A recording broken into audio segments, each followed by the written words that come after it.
RPG a Day 2022. This is question 2 still. This is a redone version of the question that was there because the quality was bad. I explained that into 2 other videos that is taking place in the same same surrounding, which is I'm outside, it's windy.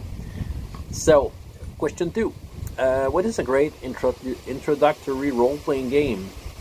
I don't know if I will contradict what I already said, but my answer, I'll try to make it as simple as possible. I think on the player side, it has to be easy for them, and it can be done with mostly any role-playing games. Of course, the simpler the game, the easiest it will be. But on the player side, it has to be clear. Give them a character sheet, and they have to get a fast. They have to see rapidly what are their options, what's going on when their dice are rolled. You try to avoid to get them confused. Okay, the less question they have, the more into the game they will be, the more into the core of what is a role-playing game they will be. So the sheet is there. Is it clear? So make a character sheet that is quite clear with what they really need to know, and if they can understand it fast. Other than that, make sure that the game you are making an introduction with shows the player all the freedom they can have. Okay, of course there might be an introductory scenario which is probably really straight.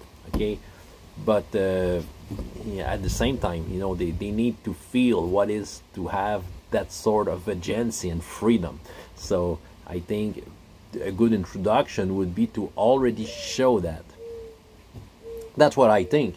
So of course there are games that are really made with that into their game mechanics. If I have to name one, this would be Chronique Oubliée Mini Fantasy, which is a French role-playing game. Why this one? It's because there's a high demand for Dungeons and Dragons 5th edition, and in my own opinion, the way the 5th edition is made, okay, right off the bat, without changing anything, it's not a very good introductory game. I don't want to be negative, but take it for what it is. There's a lot of information, so for introduction, it's not the best. Of course, you can follow my advice and clean up the sheet from a lot of information to help the players. But Chronique Oubliée Mini Fantasy gives you that kind of D&D 5 feeling, but with something that is very, very clear. Okay, you know, the sheet is already made that the players already know what they can do. The magic of this game system is that most of the specific rules is on the sheet. Okay, you don't have to refer into a book and just give a sheet to the player with a strange name that doesn't mean anything to the player.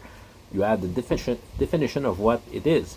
So even on the game master side, if you really want to refer to what this cool power is doing, you just have to check on the player sheet because it's there. And yeah, it says 3 stats, you know, hit points, defense. Okay, everything you find into something that looks like Dungeons and Dragons. Man, it's raining. Anything you can find on a sheet on a game of Dungeons and Dragons, but really watered down. Yeah, unfortunately, that game, I don't think it will ever come out in English, but probably there's something similar in English. There's so much cool games around. But nevertheless, I think that is the 2 things I will check it out. Otherwise, you can check out all the other answers, because probably throughout all of the people who have responded to this question, there are a lot of good ideas to what is a good introductory role-playing game. So I think I'll stop because it's raining on my back. So see you tomorrow for those who were there August 2nd. Bye.